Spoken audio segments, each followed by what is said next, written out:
আমি মৃদু হেসে বললাম, আচ্ছা মা, ওই ঘরের মেয়েটার কি নাম জানি? অর্নি না কি যেন? মা সহজ সরলভাবে বললেন, অর্নি তো। কেন, ওর কি তোর সাথে পরিচয় হয়নি? ওর কি হলো বুঝলাম না। চাচাতো ভাইয়ের বিয়ে গেল, তার কোনো আনন্দ উল্লাস নাই। আগে তো ও এমন ছিল না। মা বারান্দায় একপাশে গিয়ে দাঁড়িয়ে ডাকলেন, অর্নি, এই অর্নি, তোর নতুনভাবে তোকে ডাকে, একটু শুনে যা মা। অর্নি মায়ের ডাকে কোনো সাড়া দিল না। কিন্তু অদ্ভুত ব্যাপার, এবার আমার সন্দেহ আরও গাঢ় হতে লাগলো। আমার মনে হচ্ছে শিশিরের সাথে আসলে অর্নির সম্পর্ক ছিল, কিন্তু এই সম্পর্কে কথা বাড়ির কেউ আর জানতো না। অর্নি তাই আমার কাছে লুকিয়ে চুকিয়ে রাতের বেলা এসেছিল।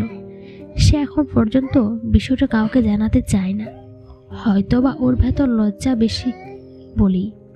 শিশির এসেছে আধ ঘন্টা পর। সে তার মার কাছে না গিয়ে সরাসরি আমার কাছে এসেছে।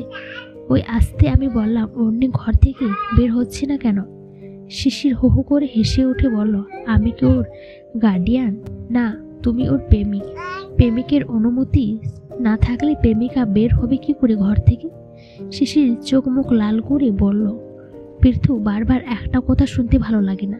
তুমি এটা নিয়ে বেশি বাড়াবাড়ি করছো। বেশি বাড়াবাড়ি করছি তো কি?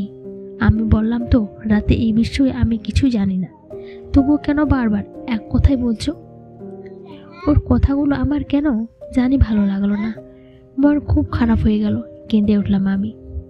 শিশির বলল, এতে কাঁদার কি আছে? কাঁদছো কেন আবার? কাঁদবো না তো কি? তুমি আমার সাথে যা করবে আর আমি সব মেনে নেব, তাই না? তোমার সাথে যা তা কি করছি আমি? কি করেছো তা কি তোমার মাকে এখনো ডেকে এনে বলবো নাকি ওনার সামনে? শিশির বলল, আনো, ডেকে আনো। আমি তো ভেবেছিলাম তুমি অনেক আগে মার কাছে সব কিছু বলে দিয়েছো। ওর সাহস দেখে আমি ঘাবড়ে গেলাম। আসলে ব্যাপারটা তাহলে কি? শিশির বলল, কি ডাকছো না কেন? আমি বুদ্ধি করে বললাম, এবারের মতো বাঁচিয়ে দিলাম, কিন্তু এর একটা বিনিময় দিতে হবে আমার তোমায়।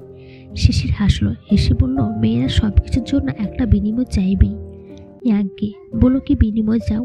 আমি আজ রাত অর্নিকে চাই, ওর সাথে কথা বলতে চাই। শিশির বলল, এখনো সে অর্নি? আচ্ছা, অর্নি যদি সৎ সাহস থাকতো তবে তো এতক্ষণে সব কিছু উলটপালট করে দিত সে। তোমার কি মনে হয় উলটপালট করে দিতে না? হ্যাঁ দিত, আবার অনেকেই দিত না। অর্নির লজ্জা বেশি বলে সে সাইলেন্ট আছে। শিশির এতক্ষণ দাঁড়িয়েছিল, এবার সে খাটের উপর বসলো। বসে একগাল হেসে বলল, একজনের সর্বনাশ হয়ে যাচ্ছে তখনও সে লজ্জার কারণে চুপ হয়ে থাকবে? আচ্ছা, দুদিন পর যখন তার পেট বাড়বে, মানে একটা আনমেরিড মেয়ের প্রেগনেন্ট হয়ে গেছে, এটা যখন পাড়ার মানুষ জানবে, তখন তার লজ্জা কোথায় থাকবে?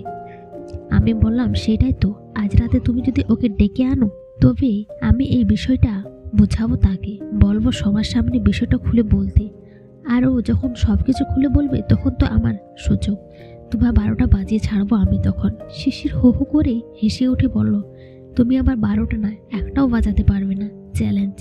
চ্যালেঞ্জ? যদি চ্যালেঞ্জ তুমি জিতে, তবে তোমার যা ইচ্ছে তা করবে আমায়। আর আমি যদি জিতে গেছি, তুমি জিতে গেলে কি, আমায় যেভাবে কাল সারা রাত বাইরে রেখেছো, সেভাবে তোমাও আমি এক রাত বাইরে রাখবো।